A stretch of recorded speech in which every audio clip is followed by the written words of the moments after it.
আমার সঙ্গে যে দুজন অতিথি রয়েছেন ময়ূক, আমি তাদের সঙ্গে আগে আলাপ করিয়ে দিই। আমি শুধুমাত্র ছুরি কাছে এগিয়ে দেবো, মাত্র আসল কাটাছেড়াটা ওরাই করবেন, আসল ডাক্তারবাবু তারাই। আমার সঙ্গে রয়েছেন মহানন্দা কাঞ্জিলা, রাজনৈতিক বিশ্লেষক, এবং আমার সঙ্গে রয়েছেন নারায়ণ চক্রবর্তী, বিজ্ঞানী, পদ্মশ্রী পুরস্কারপ্রাপ্ত বিজ্ঞানী।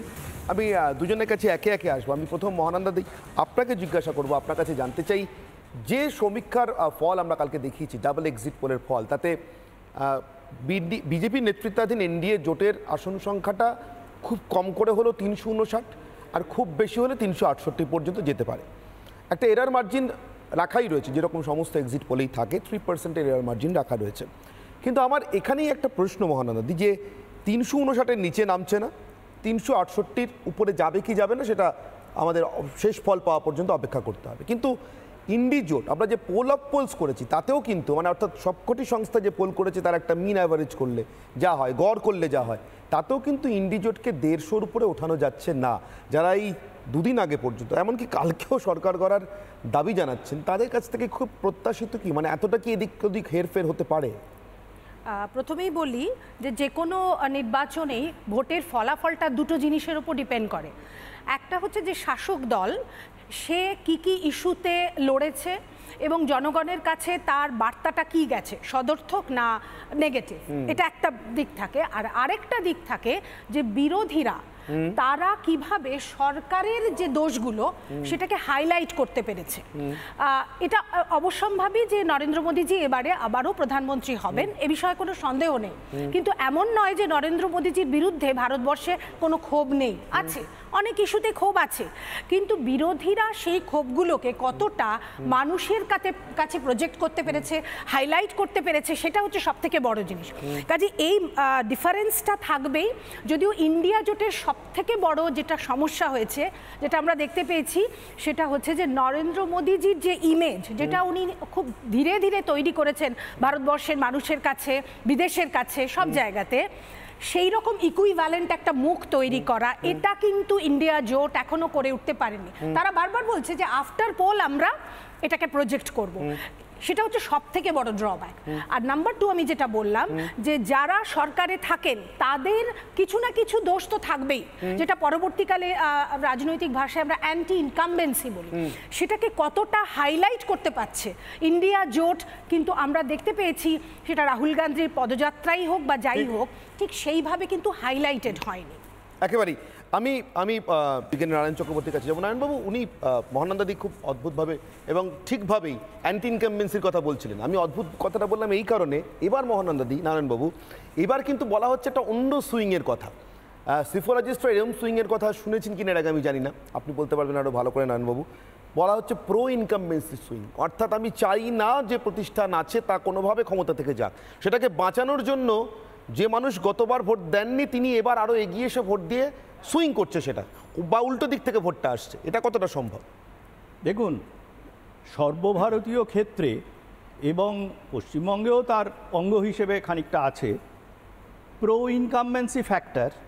তার কারণ হচ্ছে যে প্রথম দুটো লোকসভা নির্বাচন ছেড়ে দিন ভারতের স্বাধীনতার পরে, তার পরবর্তী যতগুলো নির্বাচন হয়েছে তাতে কিন্তু কখনো 10 বছর দুটো টার্ম একজন প্রধানমন্ত্রী তার তার যে সংখ্যাগরিষ্ঠতা তার দলের বজায় রাখলেন এবং সংখ্যাগরিষ্ঠতা বাড়িয়ে নিলেন। এই 10 বছরে কোনো টেনাবল কথাটা বলছি, আপনি যা খুশি অ্যালিগেশন করতে পারেন, কোনো টেনাবল তার বিরুদ্ধে দুর্নীতির অভিযোগ নেই, 1 নম্বর।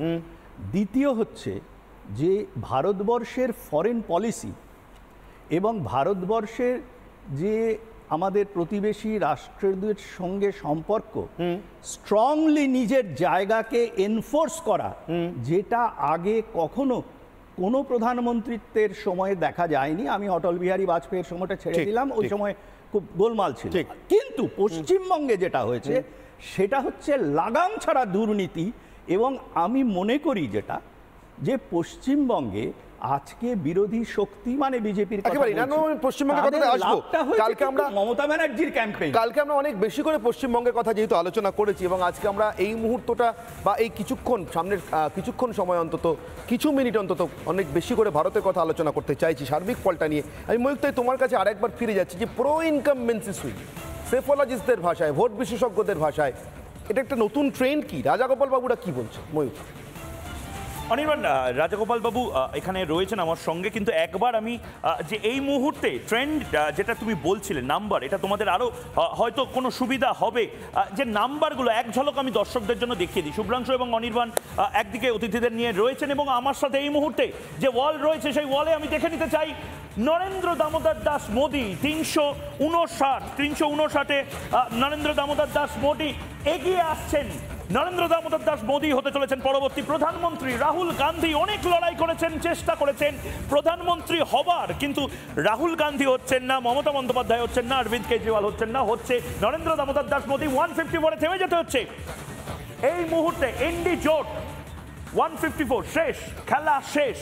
30 পাচ্ছে এই মুহূর্তে অন্যান্যরা। Republic P mark exit pole. এবার দেখে নি ভোট শেয়ারে অনির্বাণ, শুভ্রাংশু, অনির্বাণ, ন্যাশনাল পার্সেন্টেজে এই মুহূর্তে কে কোন জায়গায় দাঁড়িয়ে আছে। 48% মানুষ এই ভারতবর্ষের তারা বিশ্বাস রাখছেন নরেন্দ্র মোদীর ওপর, 48%। এর পাশাপাশি 39% মানুষ ইন্ডি জোটের ওপর বিশ্বাস রাখছেন এবং 13% মানুষ বিশ্বাস রাখছেন অন্যান্য দল, না কংগ্রেস না বিজেপি। নাম্বারগুলো এক ঝলক আমি দর্শকদের জন্য দেখিয়ে দিই। শুভ্রাংশু এবং অনির্বাণ একদিকে অতিথিদের নিয়ে রয়েছেন এবং আমার সাথে এই মুহূর্তে যে ওয়াল রয়েছে সেই ওয়ালে আমি দেখে নিতে চাই নরেন্দ্র দামোদর দাস মোদি 359-এ নরেন্দ্র দামোদর দাস মোদি এগিয়ে আসছেন।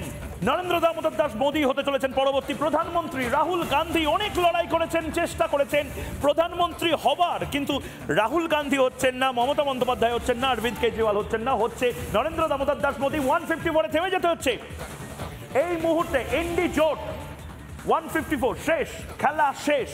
30 পাচ্ছে এই মুহূর্তে অন্যান্যরা। Republic P mark exit pole. এবার দেখে নি ভোট শেয়ারে অনির্বাণ, শুভ্রাংশু, অনির্বাণ, ন্যাশনাল পার্সেন্টেজে এই মুহূর্তে কে কোন জায়গায় দাঁড়িয়ে আছে। 48% মানুষ এই ভারতবর্ষের তারা বিশ্বাস রাখছেন নরেন্দ্র মোদীর ওপর, 48%। এর পাশাপাশি 39% মানুষ ইন্ডি জোটের ওপর বিশ্বাস রাখছেন এবং 13% মানুষ বিশ্বাস রাখছেন অন্যান্য দল, না কংগ্রেস না বিজেপি। একটা